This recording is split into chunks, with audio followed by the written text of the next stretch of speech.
एक शख्स गाड़ी के सलेंसर में लौकी फंसा रहा है। दूसरी जानिब दो अफराद हाथ में पैसों का बैग लिए एक घर से निकलकर गाड़ी की तरफ आ रहे हैं। वो शख्स लौकी फंसाकर पीछे हट गया और दूसरे दोनों अफराद गाड़ी में बैठ गए। इनमें से एक ने दूसरे से कहा, चलें। दूसरा बोला, चलो। ये कहकर उसने बैग अपनी गोद में रखा और गाड़ी के दरवाजे बंद कर दिए। गाड़ी वहां से रवाना हो गई और सलेंसर में लौकी फंसाने वाला शख्स रोड पर बैठकर अपनी जेब से मोबाइल निकालकर किसी को कॉल करने लगा। उसने इत्तला दी कि काम हो गया है, जल्दी से आगे आ जाओ। ये कहकर वो भी वहां से निकल गया। गाड़ी एक सुनसान जगह पर मुड़ते ही झटके खाकर रुक गई। गाड़ी के अंदर मौजूद दोनों अफराद हैरान रह गए। एक ने दूसरे से कहा, ये क्या हुआ? गाड़ी क्यों बंद हो गई? दूसरे ने जवाब दिया, यार फ्यूल चेक किया था। पहला शख्स बोला, कैसी बात रहे हो? टैंकी तो हमेशा फुल रखता हूँ। दूसरा कुछ हैरानी से बोला, फिर ये बंद क्यों हो गई? वो दोनों हैरान थे कि गाड़ी तो नई है तो बंद क्यों हो गई। ये कहते हुए दोनों गाड़ी से बाहर निकले। एक ने गाड़ी के बोनट को खोला और अंदर की जांच पड़ताल शुरू की। बैटरी ठीक थी और बाकी सब भी सही नजर आ रहा था। जब कुछ समझ न आया तो एक ने कहा, नीचे देखता हूँ। वो गाड़ी के सलेंसर के करीब पहुंचा और देखा कि अंदर कुछ फंसा हुआ है। दोनों ने झुककर गौर से देखा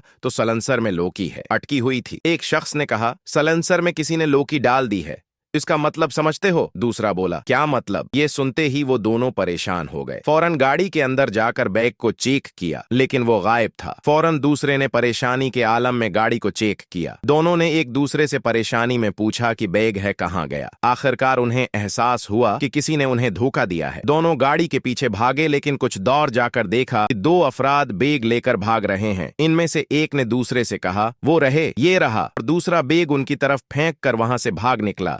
दोनों ने बैग पकड़ा, लेकिन जब उसे खोला तो वो खाली था। खाली बैग देखकर दोनों हैरान रह गए। एक ने कहा, पैसे कहाँ गए? दूसरा बोला, उन्होंने हमें बेवकूफ बनाया। उसके बाद वो दोनों अपनी गाड़ी की तरफ भागे, लेकिन वहां पहुंचने पर देखा कि गाड़ी भी गायब थी। एक ने मायूसी से कहा, पैसे भी गए और गाड़ी भी, और दोनों मायूसी के आलम में बैठ जाते हैं। दूसरा गुस्से में लौकी को उठाकर जमीन पर पटक देता है।